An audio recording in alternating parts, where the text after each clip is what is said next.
My name is Maxime Houinato. I'm the representative of UN Women in Uganda. I want to start by celebrating the partnership between UNDP, UN Women, and other agencies to support entrepreneurship, and particularly women entrepreneurship in Uganda. We've gone a long way in supporting folks that are in business to fight COVID pandemic and other difficulties. We know that among business people in Uganda, women are particularly strong. From the lady roasting groundnut or corn by the roadside to the other lady making Pepsi in Uganda, we have a long range of women keeping this country together in terms of economic life. However, they have a lot of difficulties that we've been supporting government to address. And one of these difficulties is financing. And financing is not just funding, it's not just grants, it's not just a loan from a bank. It's a package that the United Nations is supporting the Ministry of Finance and government to put in place to address the difficulties that women have to put together resources that they need to do business in Uganda.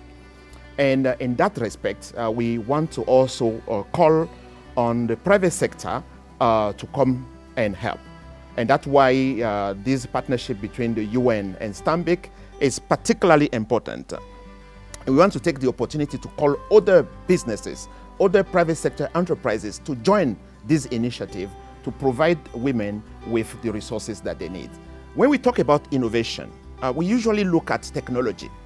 We usually look at even marketing. But now we are bringing innovation in the sector of financing so that one of the most important bottlenecks that businesses face in Uganda can be addressed. And at this juncture, I want to also recognize effort made by government. Government has provided an environment that helps businesses to thrive.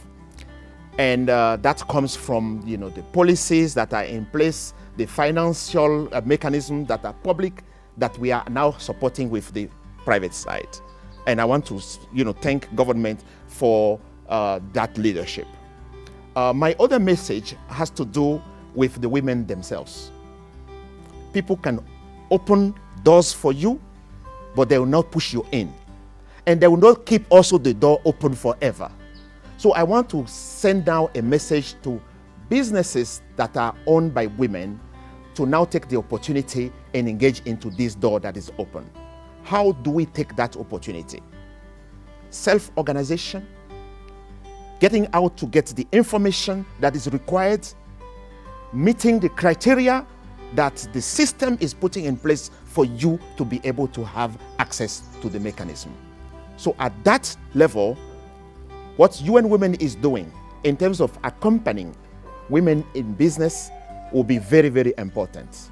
We are talking about organizations like You Will, organizations of business women to support other women that might not have all of the necessary mechanisms in their mind. So at that level, I want to call on all of the women in business to come together with the UN, to come together with the government in order to make the contribution of women in the national economy more visible. Because women have been confined in the informal sector, women have been confined in the rural sector, and we want to try to bring them to the formal economy, which will have a direct impact on the GDP of this country. And that's how we fight poverty, that's how we fight exclusion. Powered by United Nations Development Program, UNDP, in partnership with Stanbic Bank.